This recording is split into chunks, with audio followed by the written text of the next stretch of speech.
Welcome to the Athlete Insights Podcast, hosted by Yash Padhye, a podcast focused on letting athletes tell their journeys in their sport.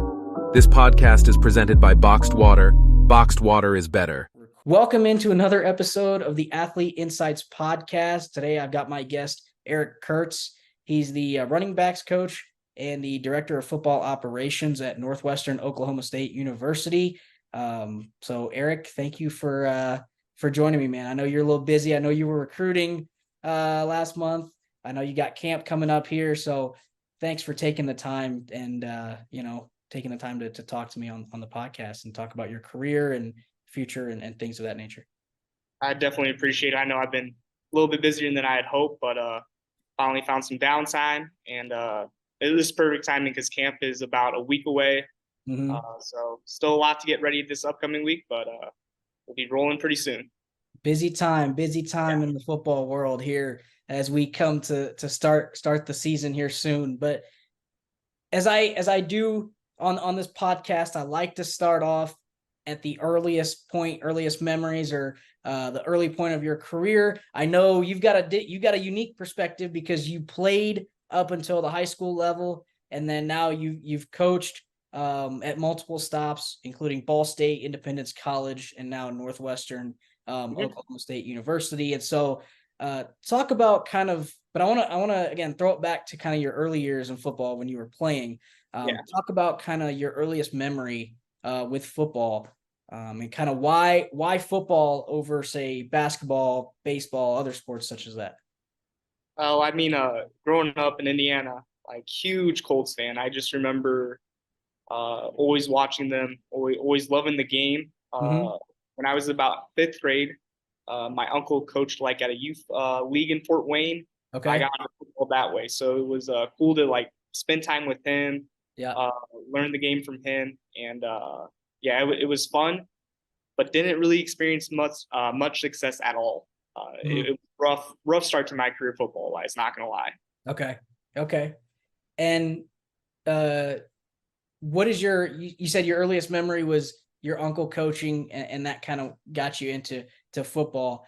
Did you play any other sports growing up, or was it football, mostly football oriented? Mostly football. I played some like baseball up until sixth grade or so. Yeah. I actually started to enjoy baseball a lot more recently. Just it's different, so it's been fun to watch. But for sure, it's mainly been football since middle school. I wrestled for a few years, and that was good. Okay. But football's definitely been the consistent one. For sure. And what would you say when it comes to youth football? And this is pre-high school. We'll get to high school here in a second, but pre-high school youth football, what would you say is kind of your most memorable experience or memorable moment that you've had from youth football? Gosh. Man, that's a tough one. I'd say like our team was not good, man. Okay. We didn't win a game my whole entire time playing youth football. I guess some of my favorite moments were just getting to play quarterback at a young age. That was always my dream. Looked up to Peyton Manning, so that was always fun to play quarterback. Yeah. Obviously, at that level, it's a little bit more just handing the ball off, or you're running it yourself. But I had a few plays here and there. Not super athletic, but I made a few. For sure. Oh yeah, and I mean, I know that. I mean, I played, a little third grade, fourth grade, to played football. I couldn't continue because I broke my arm. I was 60 pounds. You get a lineman falling on your arm breaks. But I remember those days. Like you said, you hand the ball off, and it's mostly just running. There's not a lot of passing offense in those days. But yeah, it's cool to experience that at the youth level and as a youth. And so, kind of jumping into your high school career, Eric, and talking about your high school experience. You went to Woodland High School. Yep. Talk about your experience there playing football. It was a great one. So I want to say my eighth grade year. So we'll jump back just a year. Our high school hired a new head football coach, Sherwood Haydock. Okay. Going into that, I started doing weightlifting.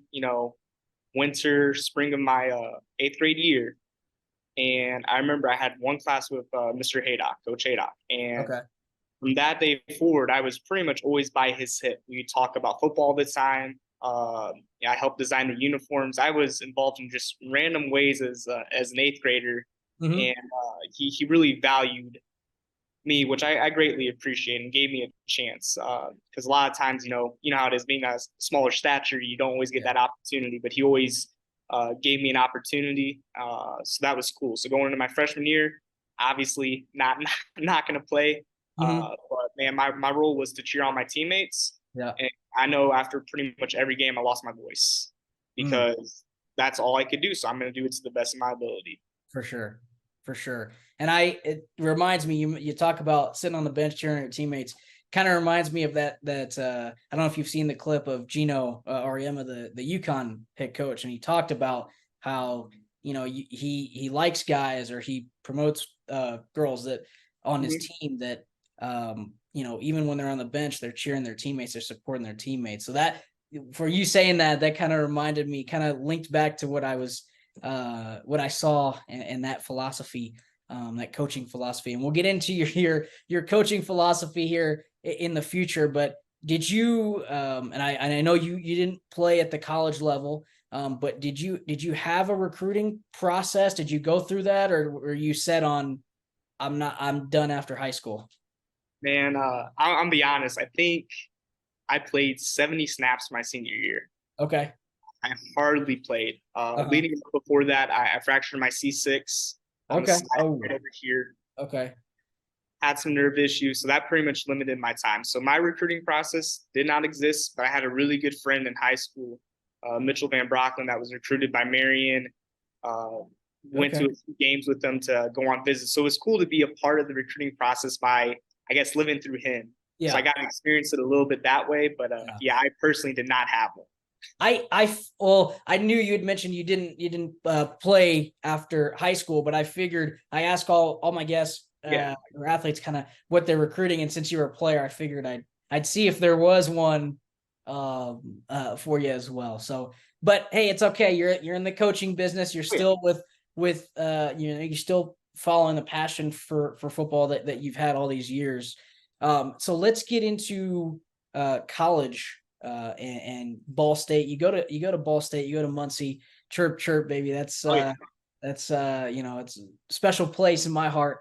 Muncie as well. And so you transition into coaching, and you're under Coach New. But before we get into kind of your coaching career and kind of the different stops you've been at, I want to ask you, and I want to ask all my athletes that I've interviewed this, in terms of the game from college and high school. You're a player in high school, you're coaching in college. What's the difference that you've seen, or that you saw early on, as the difference being between college and high school ball? Yeah, so I was actually fortunate enough right after I graduated to coach high school football at my high school. Okay. So I was able to experience coaching at both levels. Yeah. And the first thing that stuck out, I remember my first practice at Ball State very, very vividly, how organized our practice script was and the speed of the game.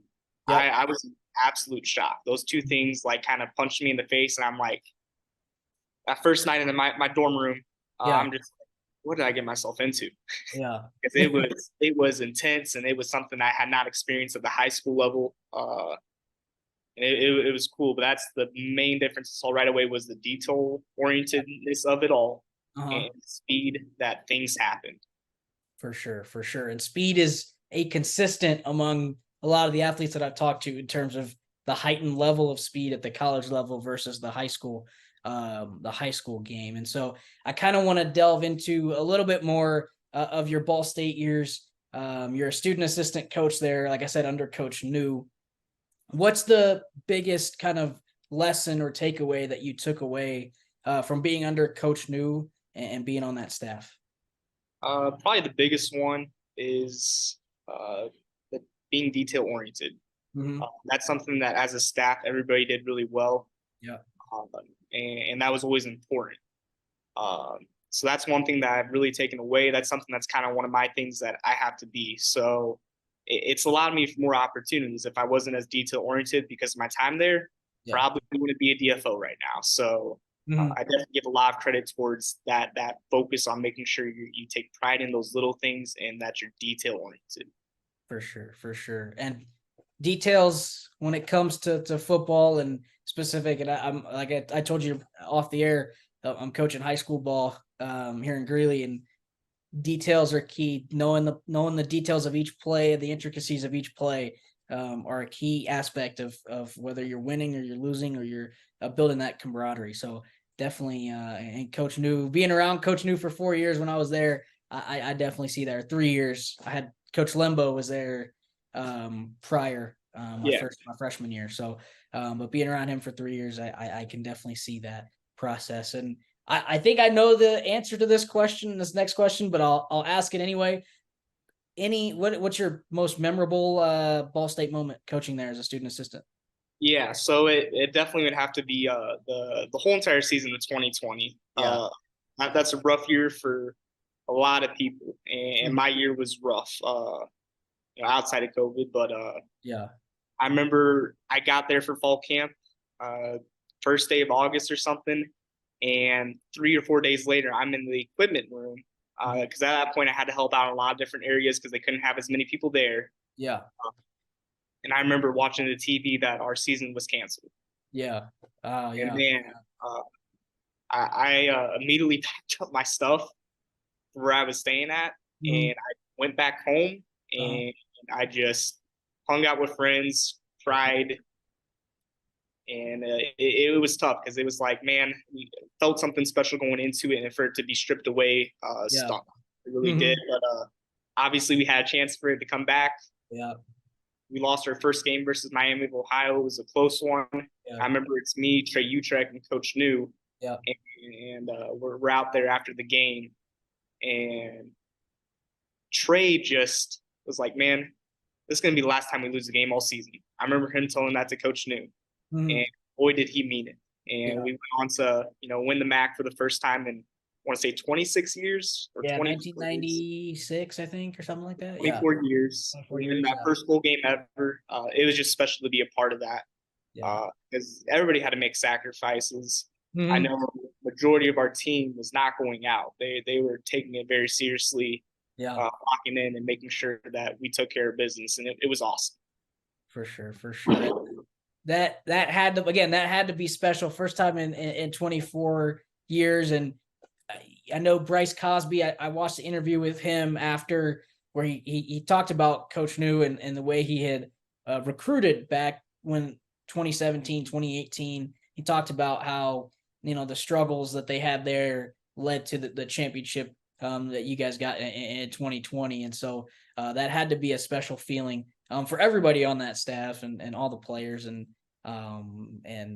coaches. And so you go, and then post Ball State, you graduate, you're moving on, you go to Independence College in Kansas.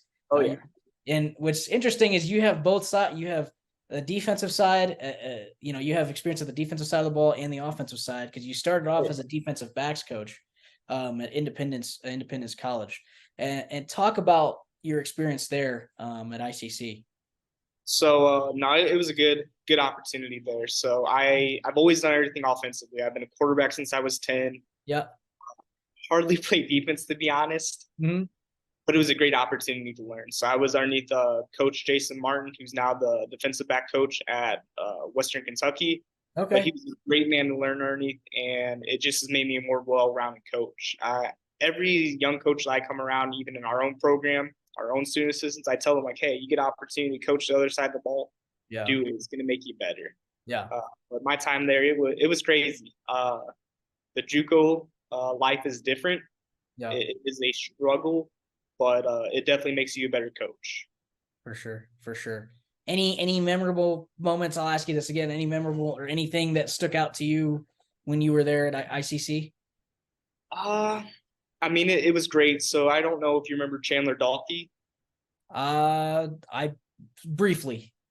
So Chandler spent time at Ball State, and we became pretty good friends. So the coach with him again was awesome. We still talk probably at least once a week, if not twice. He's the offensive coordinator right now there, isn't he? Yes, yeah, he is. So we've had some fun with that, and obviously I wish him nothing but the best. Yeah, he better have some success with that offense. We spent too many hours talking about it. So I'm hopeful for him. But my favorite moment at Independence is actually when my parents came out to a game. Yeah, That's something that's always been really important to me, is just like how much my parents care, for sure. and how willing they're, to go and support me. So being able to just hug them and tell them how much I love them after a game, Yeah. uh, that was really cool. So that's I probably love one of that, man. The family. I'm big on family as well. Family support. So I love that. How and I see on your Instagram too, a lot of photos and stuff of your family coming out to games and supporting you. So it's great, and it's been the same way on my end as well. My family and my parents kind of, if they didn't really support what I was doing, then it wouldn't work out the way it's working out now. So, 100%.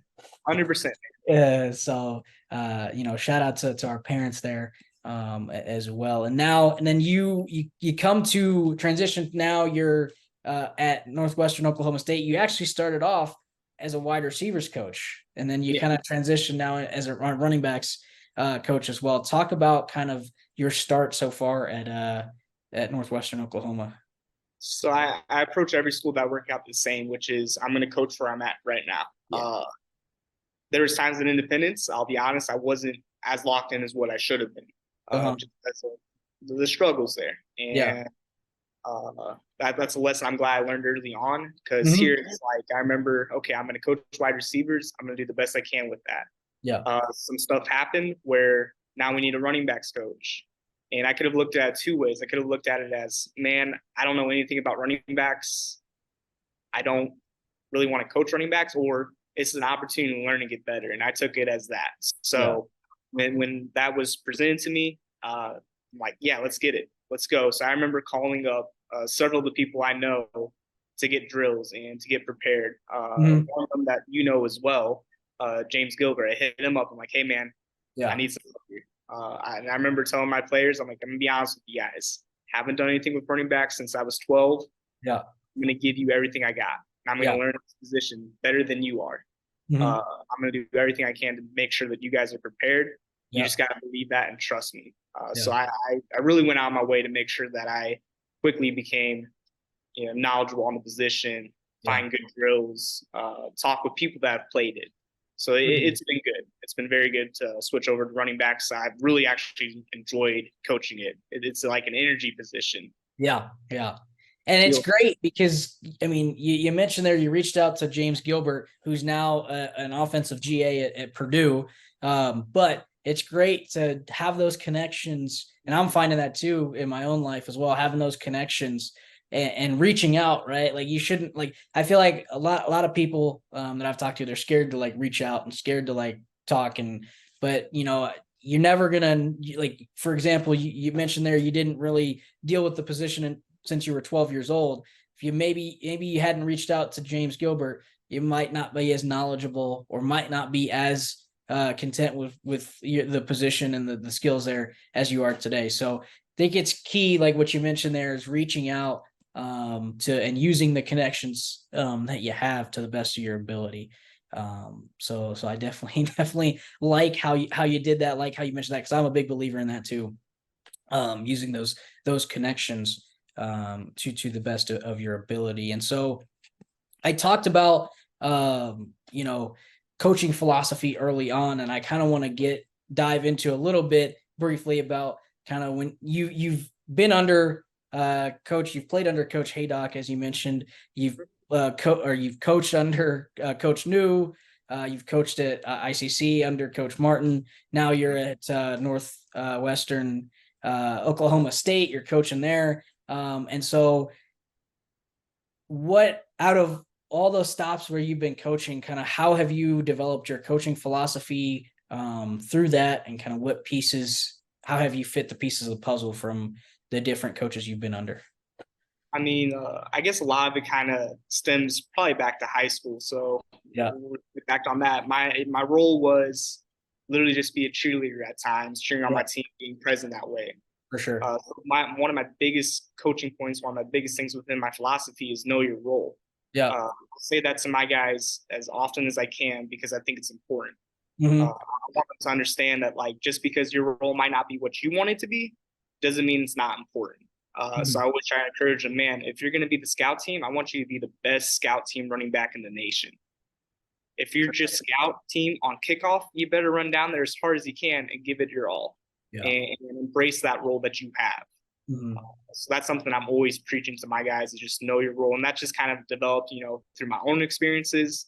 And then what I've seen when teams have success, when people buy into the roles, that's when teams have the most success. For sure. For sure. And you look at, again, you talk about knowing your role, and you look at the teams like you mentioned have success. And I've seen, and I saw an interview with Kirby Smart a couple of weeks ago. He talked about how entitlement, or the sense of like, hey, I have to be at a certain role. I have to be at a certain position. If I'm not there, I'm not going to put in the effort.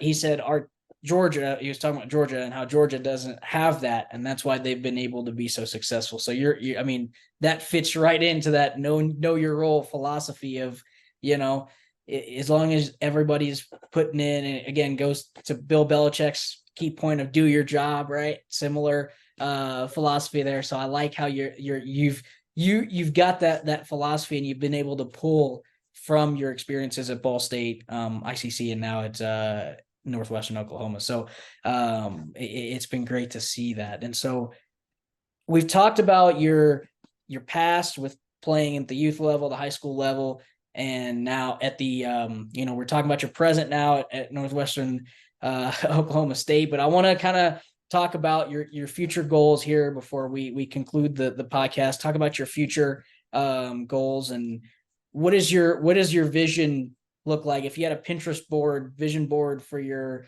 coaching career, what does that vision look like for you? Man, we all have goals when we get into this business, that's for sure. Yeah. I like to, I don't know. That's a tough question, because I really want to try to be as present as I am where I'm at. Yeah.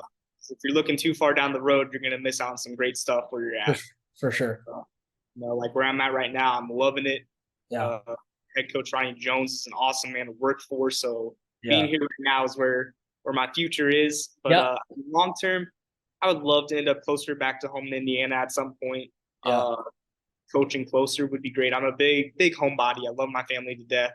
Yeah. So obviously, I would like to do that. But I mean, for the most part, I'm just going to keep myself open to whatever opportunity presents itself. I love it. Staying in the present. I love it. I love it. Recently with like the DFO stuff, who knows? Maybe I start to look more towards ADs in the future or something, because now I have the experience with that side of the operation side. So I'm not going to close myself off. I mean, I guess the number one goal is maybe end up closer to home. Yeah, and there's so many schools, and this is what my high school coach here said. There's so many schools, there's so many opportunities out there to grab, and it's great. Being at the college level with football, or being even at the high school level now where I'm coaching with football as well. And so before we conclude, as I know you said you watched a couple episodes, or you watched an episode or two, I like to do a little rapid fire, just fun questions, right, with the guests. So I'll just ask you a question, anything off the dome, Eric. Just let me know. So you ready for some rapid fire here? Let's get it. Favorite football movie? Rudy. Okay. Favorite pregame meal? I know you're coaching, but what's been your favorite pregame meal? Man, I'm a big pasta guy. Give me some spaghetti sauce, a chicken breast. I'm in heaven right there. Okay. Favorite drill in practice? Man, I love my ball security drills. It seems simple, but man, I do it every day, and it's fun because I'll get out a boxing glove and I'll be giving some punches out there and just trying to make it tough on them. Okay. What is one word to describe your coaching philosophy? We talked about that a little bit, but if you could describe it into one word? Word, man. That's tough. Or we can just shorten down to role. Okay. Yeah. Maybe let's even go with control. Okay. Toughest opponent you faced as a player in high school and as a coach now at your 3 stops. Toughest opponent. Man. So we'll go with one for each level. Okay. So Yeah. at the high school level, we played Bishop Lures my freshman year. Okay. We had Jalen Smith on it, who went Oh, on to wow. play at Notre Dame, and that was a tough game. That was a really tough game. Yeah. At Ball State, man, I would probably say Penn State. I stayed up countless hours trying to prepare for them, and man, they were good. And it was an intense crowd, and it was a really cool experience. But they were tough. Yep. And then at the JUCO level, at Independence was Hutch Community College. Okay. Their national runner-up last year at the JUCO level. Okay. They were tough as nails. Yep. It was tough. Oh, wow. Okay. Yeah. And then, yeah, so all three levels there are collegiate levels there that you've mentioned there. So it's good. What's the best, and this is the last one, kind of what's the best piece of advice that you've received in your career as a player, or you could share both as a player in high school or as a coach now? What's the best one? Yeah, I would say probably can control what you can control. Okay. A lot of times we want to control everything with our players within our program. There's times where we just got to trust that our guys are going to do the right thing. Yeah. They're going to take hold of what they can control and do that right. For sure. That's something as a staff we're talking about a lot right now. Is control. For sure. And so we kind of ended that rapid fire there with me asking you kind of what is the best piece of advice you've received in your career. But I want to kind of flip it around because, as I'd mentioned earlier, the inspiration behind the podcast was to kind of inspire or help the younger generation or the youth coming up through football. And so if you're talking to the youth, or you're visiting with youth football players at the high school level or even earlier, what is one piece of advice you'd give them to get to the Division I level or get to where they want to be in football? It all goes back to the details. Yeah. When I'm out recruiting, obviously I'm looking at the physical characteristics, talking to them, I kind of get to know the personality. Yeah. The thing that always stands out to me is grades. Your grades really show me if you're going to be detail oriented or if the details don't matter to you. So that's one thing I encourage those young kids. Like, man, when you're getting into middle school, start really hammering down and taking pride in that. There's plenty of resources out there to make you a better student. Yeah. So focus on those grades. That's something that every coach looks at. For sure. And grades. I interviewed Joe Golden. He plays for Oregon State. He's a defensive lineman now. He said the same thing. Grades are important for the younger generation to get to where they want to be at the collegiate level. So it's great to see that symbiotic answer, the advice there. So, but that's all the time we have for this episode of the Athlete Insights podcast. Again, Eric, thank you. I know you got, like I said, you got camp starting up next week. You're going to get busy. This football season runs around, as will I. But thank you for taking the time, man, and coming on and sharing your insight and your knowledge, not only from the player perspective, but I think what's great is you got kind of both perspectives with being a player and now getting into the coaching side of things as well. So I appreciate you for taking that time as well. I appreciate you having me on. It's been a blast. Yeah. So you can follow Eric on Twitter and Instagram. I'll have your Twitter and Instagram on the screen when I post it. You can follow this podcast on YouTube, or you can listen to it on Spotify, Apple Podcasts, Google Podcasts, pretty much wherever you get podcasts, you're able to find us. So again, Eric, I appreciate you coming on. Thank you once again, and we'll see you next time.